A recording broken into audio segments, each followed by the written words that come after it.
Kasus penemuan mayat di lingkungan Banjarcabe, Desa Darmasaba, Badung makin menemukan titik terang.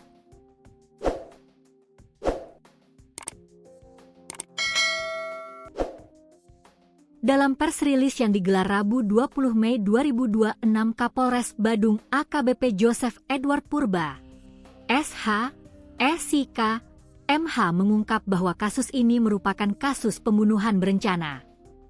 Mirisnya, 2 pelaku diantaranya merupakan mantan teman kerja korban. Dari hasil pengembangan kasus, ada 4 pelaku yang kita amankan. 2 diantaranya mantan teman kerja korban, ujar AKBP Joseph Edward Purba. Polres Badung menetapkan 4 orang sebagai tersangka yakni DF, 20, MKH, 24, serta 2 pelaku anak berinisial AFP, 17, dan IPR, 16. Korban diketahui berinisial DAD, 25, pria asal Kabupaten Sumbawa, Nusa Tenggara Barat. Dari hasil pemeriksaan, peristiwa tragis tersebut terjadi di tempat pencucian motor MI Wash, Jalan Antasura, Banjarcabe, Desa Darmasaba, pada Kamis 7 Mei 2026 sekitar pukul 2.40 WITA. Para pelaku sebelumnya telah merencanakan pembunuhan. Menurut Kapolres, motifnya pelaku merasa sering dibuli. Motif utamanya karena pelaku DF mengaku sakit hati lantaran sering dibuli korban saat bekerja bersama.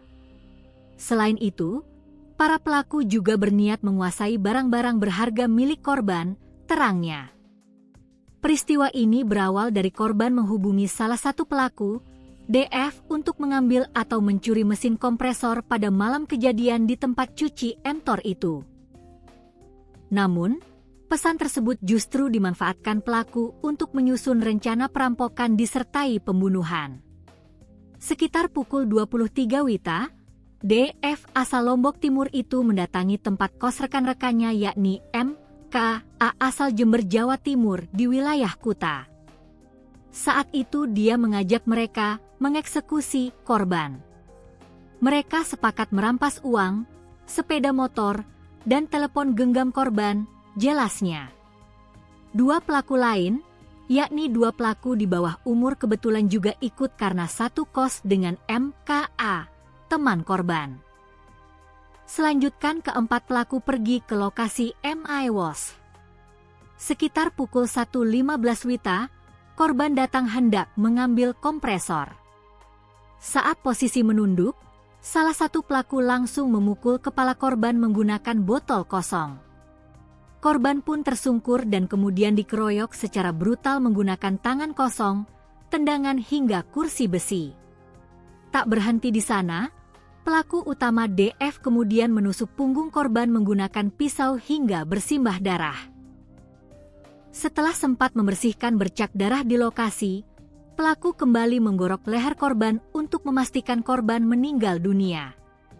Usai menghabisi nyawa korban, para pelaku dalam kasus ini, jajaran Reskrim Polres Badung mengamankan sejumlah barang bukti diantaranya cangkul, kursi besi rusak, 2 unit sepeda motor, pakaian pelaku, serta 1 unit handphone Redmi 8A milik korban. Jadi ada 2 barang bukti yang belum kita amankan, yakni pisau dan karung. Mengingat saat pelaku menghabisi korban, jasad korban dimasukkan karung untuk dibawa ke TKP penguburan. Lalu karung dan pisau dibuang di sungai, bebernya. Saat ini para tersangka dijerat pasal 459 Yungto pasal 20 KUHP tentang pembunuhan berencana dengan ancaman pidana maksimal 20 tahun penjara. Selain itu, penyidik juga menerapkan pasal 479 ayat 3 KUHP tentang pencurian yang mengakibatkan kematian dengan ancaman hukuman 15 tahun penjara.